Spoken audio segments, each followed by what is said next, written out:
Hello, നമസ്കാരം. ഇനി നമ്മുടെ വേൾഡ് കപ്പ് തുടങ്ങാൻ വെറും 30 ദിവസങ്ങൾ മാത്രം.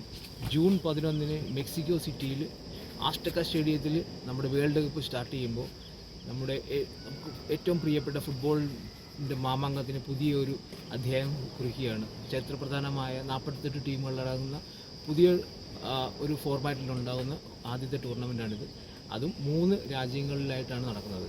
ഡീറ്റെയിൽ ആയിട്ടുള്ള വീഡിയോസും ഗ്രൂപ്പുകൾ അടങ്ങുന്ന കാര്യങ്ങളെല്ലാം ഞാൻ പുറകെ ഇടുന്നതാണ്. ഇത് കുറച്ച് കാര്യങ്ങൾ ഞാൻ പറയട്ടെ.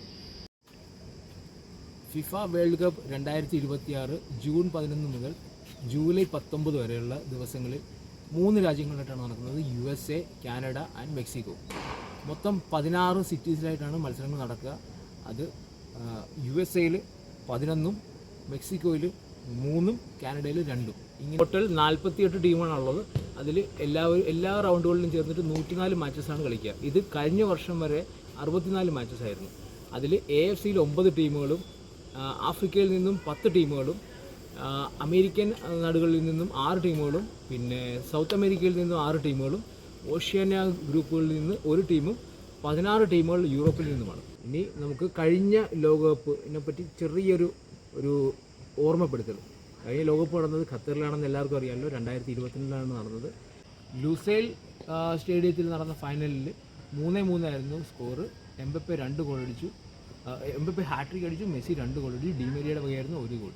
അതിൽ അവസാനം പെനാൽറ്റിയിൽ 4-2 എന്ന സ്കോറിന് അർജൻറ്റീന ജയിക്കുകയായിരുന്നു. അർജൻറ്റീന 3ാമത്തെ ട്രോഫിയായിരുന്നു, കപ്പ് വിന്നിങ് ആയിരുന്നു ഇത്.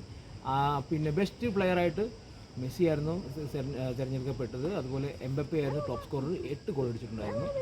ബെസ്റ്റ് യങ് പ്ലെയറായിട്ട് എൻസോ ഫെർണാണ്ടസിനെയാണ് സെലക്ട് ചെയ്തത്. അതുപോലെ ബെസ്റ്റ് ഗോൾ കീപ്പറായിട്ട് സെലക്ട് ചെയ്തിരുന്നത് എമിലിയാനോ മാർട്ടിനസിനെയായിരുന്നു. 3ാം സ്ഥാനത്ത് ക്രൊയേഷ്യ ആയിരുന്നു. ക്രൊയേഷ്യ ഇതിന് മുമ്പുള്ള വേൾഡ് കപ്പിൽ 2ാം സ്ഥാനത്ത്, ഫൈനലിൽ തോറ്റിട്ട് 2ാം സ്ഥാനത്തായിരുന്നു. ഇതിൽ 3ാം സ്ഥാനത്തായിട്ടാണ് ഫിനിഷ് ചെയ്തത്. 4ാം സ്ഥാനത്ത് ക്രൊയേഷ്യ 2-1 എന്ന സ്കോറിനാണ് തോൽപ്പിച്ചത്. അതിനു മുമ്പ് സെമി ഫൈനലിൽ അർജൻറ്റീന ക്രൊയേഷ്യയെ 3-0, ഫ്രാൻസ് മൊറോക്കോയെ 2-0 തോൽപ്പിച്ചിരുന്നു. ഇത് മൊറോക്കോയുടെ ഏറ്റവും ബെസ്റ്റ് പെർഫോമൻസ് ആയിരുന്നു. 7 തവണ ഒരു ഫൈനൽ വേൾഡ് കപ്പ് കളിച്ചിട്ടുണ്ട്. അതിൽ ഏറ്റവും ബെസ്റ്റ് പെർഫോമൻസ് ആയിരുന്നു ഇത്. ക്രൊയേഷ്യയുടെ നല്ലൊരു പ്രകടനമായിരുന്നു ത്രൂ ഔട്ട് ദ ടൂർണമെൻറ്റ്. അതുപോലെ തന്നെ ബ്രസീലിനെ തോൽപ്പിച്ചിട്ടാണ് ക്രൊയേഷ്യ മുമ്പോട്ട് പോയത്. ക്വാർട്ടർ ഫൈനലിൽ ബ്രസീലിനെയായിരുന്നു അവർ തോൽപ്പിച്ചത്.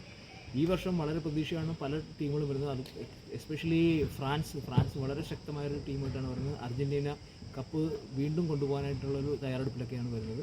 അതുപോലെ പോർച്ചുഗലിൽ റൊണാൾഡോയുടെ അവസാന വേൾഡ് കപ്പാണെന്ന് കരുതപ്പെടുന്നു. എല്ലാ ടീമുകളും വളരെ പ്രതീക്ഷയോടെ വരുന്നൊരു ടൂർണമെൻറ്റാണ്. അപ്പോൾ നമ്മളെല്ലാവരും എക്സൈറ്റഡ് ആണ്. നമുക്ക് ഇനി കൂടുതൽ വിശേഷങ്ങളുമായിട്ട് വീണ്ടും അടുത്ത വീഡിയോയിൽ കാണാം. Thank you.